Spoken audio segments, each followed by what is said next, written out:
want to get into this deal with John Elway and Chris Harris Jr. right now. Look, I have been saying for years that the Denver Broncos were going to be in disarray.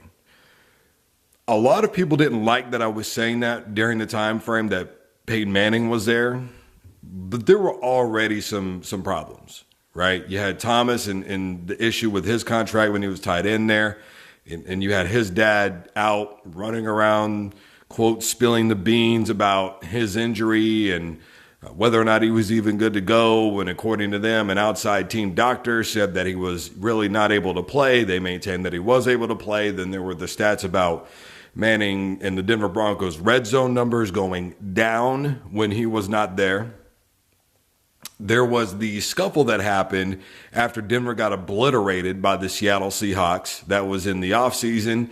Peyton Manning was critical. He called it childish behavior. These guys were basically saying, you're not tough, and I'm tough, and you're not tough. And that was because Denver was called a finesse team after they were met in the mouth by a hardcore team like the Seattle Seahawks, right?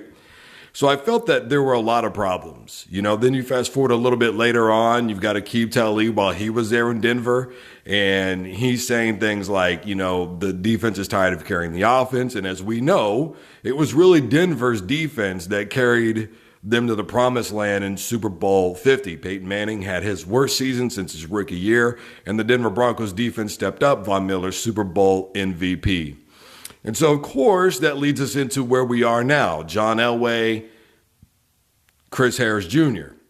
Now, I'm going to give you some real quick things here and some by the numbers. The first thing I want to go with is the rumors circulating that Chris Harris Jr. wants $15 million. However, that has not been confirmed at this juncture. If it happens after this, sorry. In the meantime, the information that I have, Chris Harris Jr., $15 million, rumored, not confirmed. Then, of course, there's the by the numbers of Chris Harris Jr., right? What does Chris Harris Jr. bring to the table? Because he says that he either wants to get a new deal or he wants to be traded. He's taking the Le'Veon Bell approach here. So by the numbers, when you look at Chris Harris Jr., number one, he ranks number one in quarterback QB rating when he's covering a slot receiver, 57.3. Matter of fact, he was top 3 in the NFL in quarterback rating facing him overall was 66.3, if I remember correctly, as a rating. So one touchdown also allowed in the red zone all season long.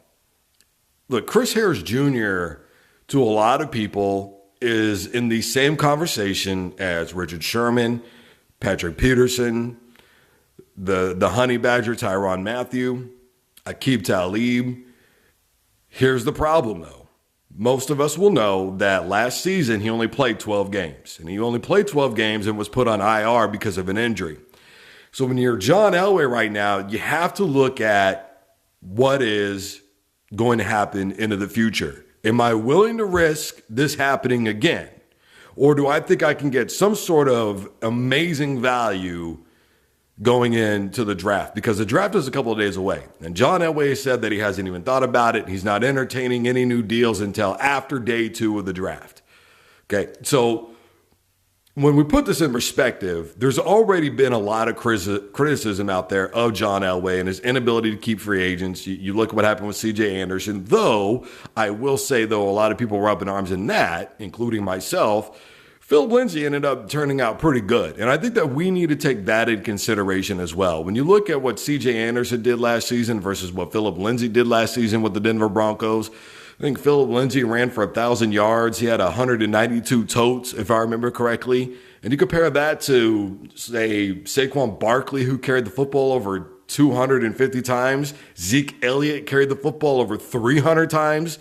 And those guys are getting 400 yards more than Philip Lindsay, who was averaging 5.4 a carry, if I remember correctly. And that 1-2 punch with him and Royce Freeman, I thought really worked out nice. Freeman tacked on another 500, both of them averaging over 4 yards a carry. So the reality of it is that actually worked out.